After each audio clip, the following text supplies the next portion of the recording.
Saudações a todas e a todos. Nós conversaremos hoje sobre comércio internacional e refugiados ambientais. Umas palavras introdutórias a respeito do comércio internacional. O atual sistema de comércio internacional, que é regido pela Organização Mundial do Comércio, pelos tratados constitutivos, começou nos anos 40, com o GATT, o Acordo Geral de Comércio e Tarifas. E um dos princípios fundadores do GATT foi o princípio da não discriminação, a cláusula da nação mais favorecida, o segundo grande princípio do GATT. O princípio da não discriminação impedia que houvesse uma discriminação entre produtos importados e produtos nacionais. E a cláusula da nação mais favorecida estabelecia que toda prerrogativa, vantagem, imunidade ou concessão dada por um governo ao outro membro ou outra parte contratante do GATT deveria ser estendida às demais partes contratantes. Vale lembrar que o GATT não tinha membros, tinha partes contratantes. O OMC, sim, tem membros, por ser uma organização internacional. Mas há uma exceção ao princípio da não discriminação e na cláusula da nação mais favorecida. Essa exceção encontra-se no artigo 24 do GATT. E esta exceção, que à época tinha pouca importância, que o mundo começava a iniciar o período de descolonização, havia um princípio do processo de descolonização que se estenderia pelas décadas de 60 e 70, a exceção estabelecida pelo artigo 24 dizia respeito ao fato da possibilidade da constituição de áreas de comércio e de uniões aduaneiras. As áreas de livre comércio são aquelas em que há a eliminação total ou parcial das barreiras alfandegárias entre os Estados. E as uniões aduaneiras são aquelas em que, além da eliminação das barreiras alfandegárias, existe uma tarifa externa comum cobrada a todos os produtos provenientes de terceiros mercados. Esta foi uma exceção importante que vai abrir espaço para a formação, mais tarde, dos acordos preferenciais de comércio. Mas, em 1964, houve uma mudança importante, a incorporação da parte quarta ao GATT. A parte quarta estabelecia um tratamento especial e diferenciado aos países em desenvolvimento. O GATT funcionava, no seu início, a semelhança de um acordo que previa a igualdade formal de todas as partes contratantes, mas a parte quarta do GATT, introduzida em 64 por influência da UNCTAD, da Conferência das Nações Unidas para o Comércio Internacional, considerou que alguns países, ou muitos deles, os países em desenvolvimento, mereciam um tratamento especial e diferenciado. E foi justamente no bojo desta ideia que apareceu uma outra ideia importante, a ideia dos sistemas gerais de preferência. Os sistemas gerais de preferência são voluntários, conferidos pelas nações desenvolvidas às nações em desenvolvimento, que exportam para as nações desenvolvidas em condições mais favoráveis que os outros parceiros destas nações, que também se encontram em um nível elevado de desenvolvimento. Então, há um benefício específico concedido às nações em desenvolvimento e aos países menos desenvolvidos. Mas um fato importante do comércio internacional é que, a partir de 1994 e 95, ou seja, a partir do início do funcionamento da Organização Mundial do Comércio, proliferaram os acordos preferenciais de comércio.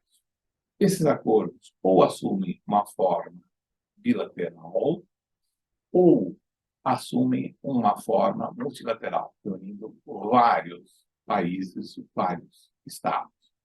E eles têm como uma das suas grandes características a diminuição das barreiras alfandegárias e uma harmonização ou uma tentativa de uniformização das regras entre os estados componentes do acordo. Esta é a característica dos acordos preferenciais de comércio, que hoje constitui uma grande realidade e abrange uma parte substancial da economia internacional. O comércio internacional hoje ocorre em grande medida por intermédio dos grandes acordos preferenciais de comércio, muitos deles reunindo países asiáticos. Um desses acordos é o acordo a ser celebrado entre o Mercosul e a União Europeia, um acordo que já foi assinado, mas se encontra ainda sob apreciação dos parlamentos europeus e latino-americanos e algumas cláusulas pendentes de negociação por parte dos governos europeus e do Mercosul, e é também um acordo que abrange uma parte substancial da economia internacional. Mas há uma ligação do tema do comércio internacional com o tema dos refugiados ambientais. E aqui eu quero perguntar para a Andrea, que compartilha este diálogo comigo, qual é a noção de refugiados ambientais? Professor, obrigada pela lição agora sobre comércio internacional e pela pergunta. Bom, refugiado ambiental é uma expressão popular. Tecnicamente, ela estaria incorreta. Então, para falarmos de refugiados ambientais, nós temos que fazer um esclarecimento sobre o que é um refugiado típico. Porque nesse trabalho que foi publicado aí essa semana pela International Law Association, eu fiz questão de usar o termo popular refugiados ambientais. Então, o que é um refugiado típico? De acordo com tratados internacionais e também a legislação nacional brasileira aplicada ao tema, refugiado é todo aquele que, estando fora do seu país de origem, ele sente um temor, um fundado temor de perseguição por motivos de raça, religião, nacionalidade, opinião política ou por pertencer a um grupo social. E a legislação brasileira, ela adota um sistema americano que amplia um pouco mais esse conceito do refugiado típico, dizendo que esse refugiado, o conceito de refugiado também é estendido a todo aquele que é proveniente de uma região de violação generalizada de direitos humanos, por exemplo, as regiões de guerra.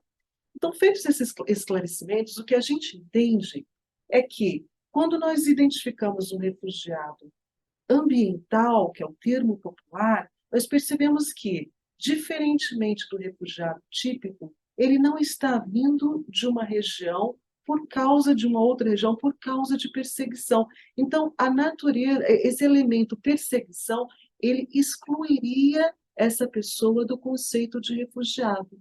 Porque refugiado ambiental é aquele que sai do seu país, é forçado a sair do seu país, porque ele estava numa situação de não ter acesso a algumas necessidades, ao suprimento de algumas necessidades básicas, porque o seu país, porque a sua região passou por um desastre natural, como um terremoto, como uma grande enchente, ou passou por processos naturais que inviabilizaram cultivo de lavouras, que tornaram terras mais secas, ou, por exemplo, períodos prolongados de seca.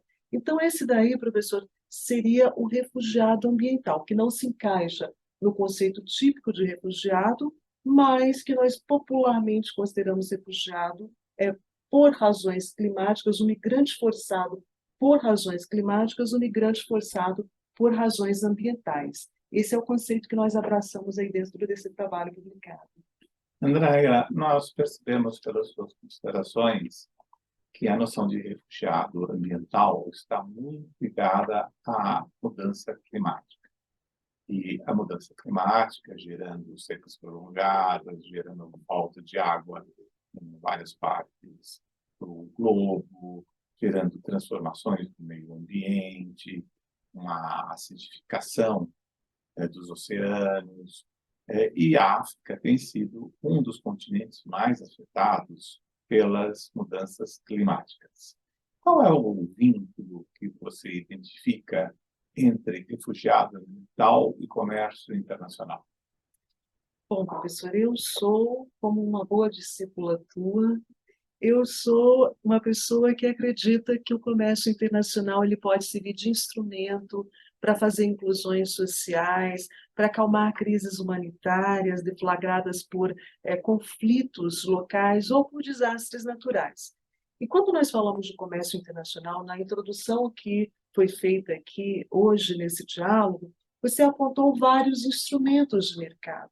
Então, nós acreditamos que vários instrumentos de mercado podem ser propulsores de geração de emprego, podem ser propulsores de redução de desigualdades sociais, de proteção de direitos humanos de uma forma geral.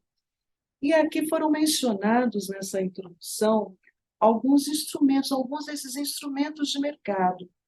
Por exemplo, os acordos preferenciais de comércio, eles podem vir com cláusulas específicas que tragam preferências para a inclusão de determinadas pessoas. Então, neste trabalho, eu estou sugerindo a possibilidade de acordos preferenciais trazerem cláusulas com a sugestão de inclusão de pessoas mais vulneráveis e que estejam numa condição de extrema vulnerabilidade porque foram forçadas a sair dos seus países de origem, ou por desastres naturais, ou numa situação mais generalizada de crises humanitárias.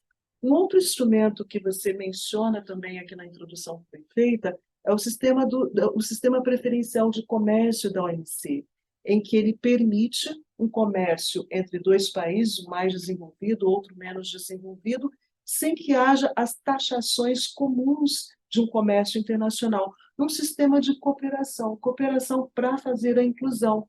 E o que nós vemos é que muitas vezes esse mecanismo ele foi usado para acalmar situações de crises humanitárias quando ele permitia a entrada de vacinas, medicamentos de forma geral e vários equipamentos médicos que chegariam com preços altos, chegam com preços mais baixos nas regiões onde se verifica uma grande concentração de migrantes forçados climáticos, que ele consegue acalmar aquela crise humanitária local.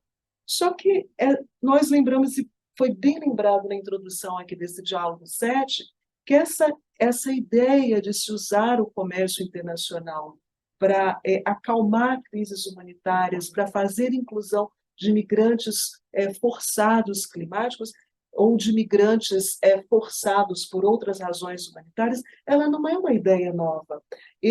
O Acordo Geral de Tarifas e Comércio, GATT, que surgiu aí em 1947, ele surgiu num período pós-Segunda Guerra Mundial e é muito muito claro que o nascimento do GATT ele foi em decorrência de uma tentativa e bem sucedida de se acalmar a crise humanitária que foi formada ali na Segunda Guerra Mundial. Então, o GATT em si já foi um instrumento usado no sistema multilateral para acalmar uma crise humanitária. Ele é um bom exemplo que nós temos. Poderíamos aqui passar um bom tempo mencionando outros instrumentos de comércio internacional que têm sido usados para acalmar crises humanitárias e fazer inclusões sociais. Mas o que a gente pontua é que em todos esses instrumentos usados, o que a gente verifica é que eles podem sim ser geradores de emprego, eles podem ser sim promotores de inclusão social, de inclusão desses migrantes que estão mais vulneráveis por naturezas, por terem passado por um processo de migração forçada climática. E esses instrumentos todos eles podem ser assim usados se eles forem propositadamente desenhados para fazerem todas essas inclusões. André, você tem uma vasta experiência na assistência aos refugiados, sobretudo no território brasileiro. Qual a relação entre o seu trabalho na assistência aos refugiados e as conclusões que você extraiu neste artigo? Eu trabalho com a temática de refugiados há mais de 20 anos. E com a temática de comércio internacional e sustentabilidade há mais ou menos 24 anos. Fui advogada da Caritas, em São Paulo, para refugiados. Hoje sou voluntária no projeto da Caritas para a inserção do refugiado no mercado de trabalho brasileiro. Também participei em vários outros projetos aí, com um link direto com a Cátedra Sérgio Vieira de Mello, que é uma cátedra que promove pesquisas e promove a inclusão de refugiados nos países hospedeiros. E, recentemente, eu tive uma experiência de morar e ser colaborador e trabalhar dentro de um, entre aspas, acampamento de refugiados afegãos portadores de visto humanitário aqui no interior de São Paulo.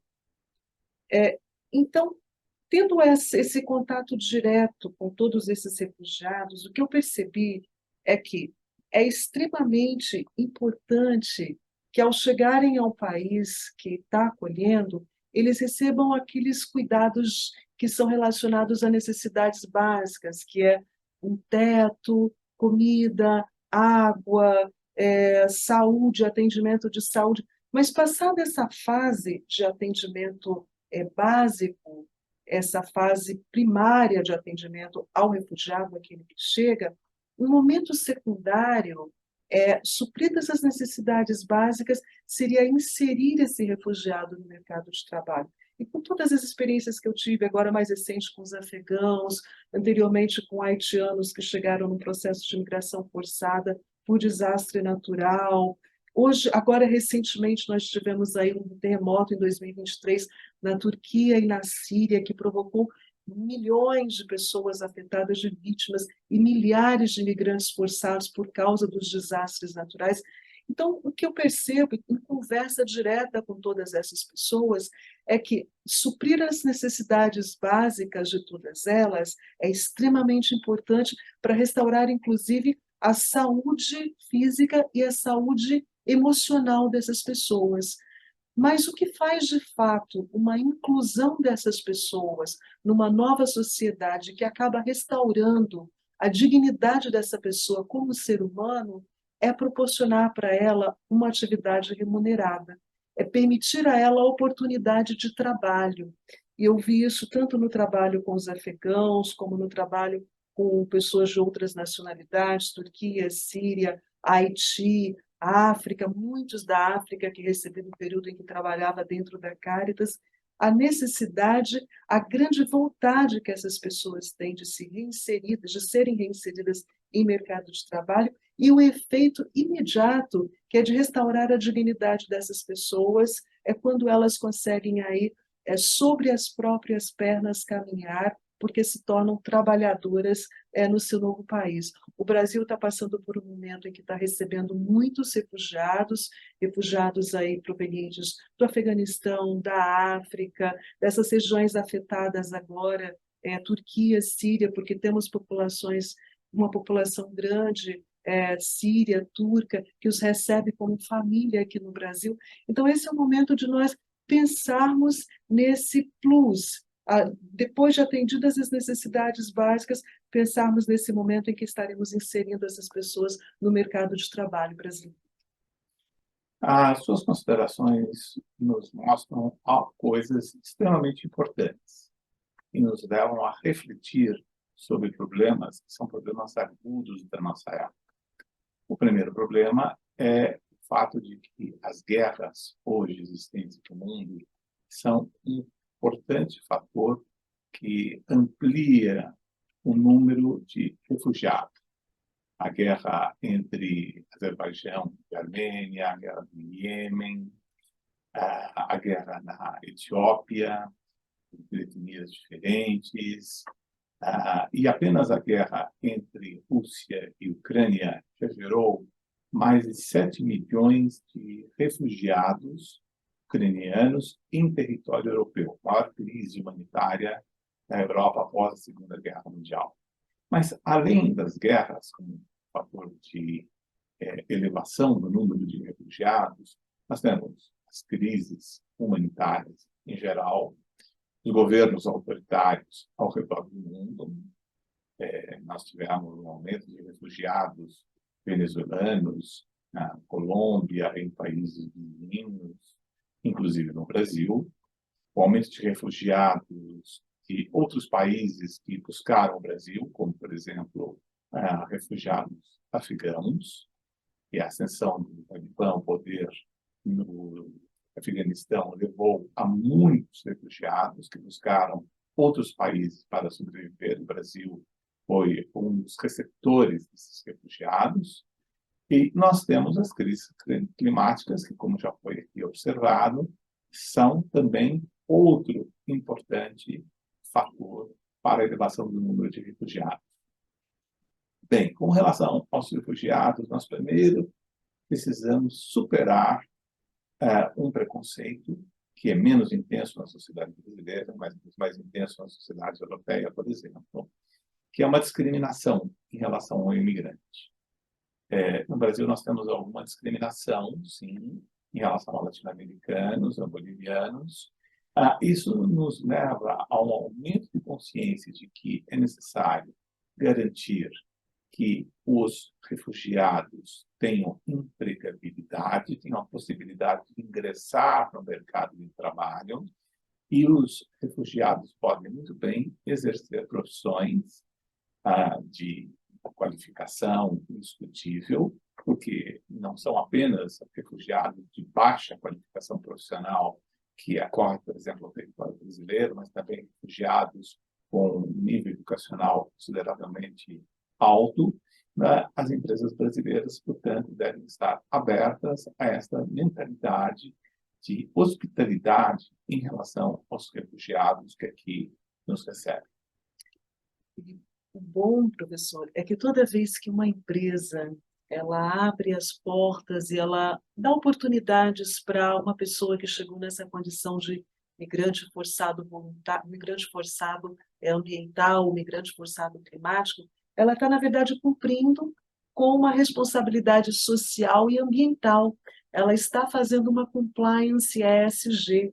E isso é extremamente importante porque isso se torna um momento de a empresa estar cumprindo com responsabilidades contratuais perante a sociedade brasileira e trazendo aí oportunidade para as pessoas que vão fazer parte agora de um mercado de trabalho no Brasil, que serão cidadãos, que serão pagadores de impostos, que colocarão seus filhos nas escolas. Então, assim, esse é o momento, nós trazemos essa discussão para esse Diálogo 7, também para sensibilizar as empresas no Brasil, esclarecer alguns dados sobre quem é o refugiado, explicar para as empresas no Brasil que abrir portas para refugiados, abrir portas para migrantes forçados climáticos, é também uma forma de fazer compliance ambiental, compliance social, e que não se trata de fazer caridade, como você acabou de explicar, muitas dessas pessoas chegam no Brasil altamente capacitadas, pessoas com formações excelentes, muitas delas falando várias línguas e outras com experiências de trabalho que somam as experiências do mercado brasileiro e que acabam preenchendo muitas vezes nichos, ocupações que não são preenchidas por nacionais brasileiros, muitas vezes porque os nacionais brasileiros não têm aquela experiência, não têm o know-how, não têm aquela mesmo tipo de capacitação, não são pessoas que chegam para tomar o mercado de trabalho, a vaga de trabalho de um brasileiro, muito pelo contrário, elas muitas vezes chegam e ocupam vagas que os brasileiros não ocupariam por diversas razões. Então, é um momento de conscientização. Nós vimos recentemente aí, em vários noticiários, o chão do aeroporto de Guarulhos lotado com pessoas que chegam na esperança de encontrar aqui a sua nova casa, e aí, após serem ajudados pelas autoridades locais e por membros da sociedade civil, elas começam a se integrar ao mercado de trabalho. Nós temos que lembrar que o Brasil é um país de imigrantes. Quantos de nós não temos aí, acho que a grande maioria de nós tem aí nos antepassados, vivos ou já falecidos, pessoas que vieram de outros países. Então, nós somos todos filhos de imigrantes, e é o momento de nos lembrar que, da mesma forma como os nossos antepassados chegaram e tiveram oportunidades, e tiveram que lutar pelo seu lugar ao sol aqui no Brasil, esse é o momento de olharmos para essas pessoas e de que entendemos que nós podemos criar um espaço para elas aqui no Brasil. Elas vão ser a nova casa, o Brasil vai ser a nova casa dessas pessoas. Eram essas as considerações que nós gostaríamos de trazer nesse diálogo 7, e a gente espera que sirva para quebrar alguns preconceitos sobre a temática de refugiados e nos tornar pessoas mais empáticas, fazer com que o empresariado brasileiro entenda a necessidade de fazer esses tipos de inclusão, e não por caridade, mas porque está aí abraçando uma causa em que ele vai ter um excelente profissional, um profissional que passou por um processo de resiliência muito grande e que está com uma vontade muito grande de entrar no mercado de trabalho brasileiro, porque ele vai se agarrar com todas as forças a essa nova oportunidade que está sendo dada. No próximo diálogo, nós estaremos continuando com essa temática de sustentabilidade.